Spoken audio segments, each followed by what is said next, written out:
డ్రింక్‌లో, జ్యూస్‌లో కలుపుతూ ధర అయితే అక్కడికి ఒక మత్తుమందుని తీసుకొని వస్తుంది. అది చూసి భవాని అయితే ఏంటి ధర ఏంటది ఏం చేస్తున్నావు అని చెప్పి అడుగుతూ ఉంటుంది. దాంతో అక్కడ ఉన్న ధర అయితే నీకెందుకమ్మా నువ్వు సైలెంట్‌గా ఉండు నేనేం చేస్తానో చూస్తూ ఉండు అని చెప్పి ధర అయితే ఒక డ్రింక్‌లో మత్తుమందు కలిపి ఆ డ్రింక్‌కి అయితే స్టిక్కర్‌ని పెడుతుంది. ఇక ఈ డ్రింక్‌ని ఎలాగైనా సరే విష్ణు తాగేలా చేయాలని చెప్పి ధర అనుకుంటూ ఉంటుంది. ఇక అందరూ అక్కడ అలా ఉండగా ధర అయితే అందరికీ ఆ డ్రింకులు తీసుకుని వెళ్ళి ఇస్తుంది. ఇక విష్ణు అయితే అదే డ్రింక్‌ని తీసుకుంటాడు. తీసుకొని తను తాగకుండా వరలక్ష్మికి అయితే విష్ణు ఇస్తాడు. అది చూసి అక్కడ ఉన్న భవాని అయితే ఒక్కసారిగా షాక్ అయిపోతుంది. ఏంటి విష్ణు తాగకుండా వరలక్ష్మికి ఇస్తున్నాడు అని చెప్పి అనుకుంటూ ఉంటుంది. ఇక ధర అయితే తాగవే తాగు నాకు కావాల్సింది కూడా అదే నువ్వు చచ్చిపోవాలి అని చెప్పి అనుకుంటూ ఉంటుంది.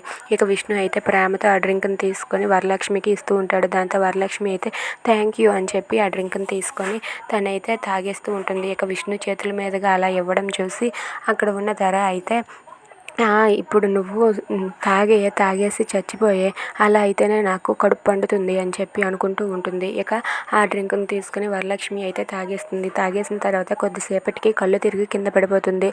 అది చూసి ఇంట్లో వాళ్ళంతా ఒక్కసారిగా షాక్ అయిపోతారు. ఏమైంది అమ్మకి ఏమైంది అని చెప్పి పిల్లలిద్దరూ ఏడుస్తూ ఉంటారు. ఇక విష్ణు వాళ్ళందరూ కూడా ఏమైంది వరలక్ష్మి అని చెప్పి వాళ్ళందరూ కూడా ఒక్కసారిగా షాక్ అయ్యి వరలక్ష్మిని లేపుతూ ఉంటారు. అయినా సరే వరలక్ష్మి స్పృహ కోల్పోయి అక్కడే పడిపోయి ఉంటుంది. ఇక ధర వేసిన ప్లాన్ విష్ణు తెలుసుకుంటాడా? If you like this video please like, share and subscribe.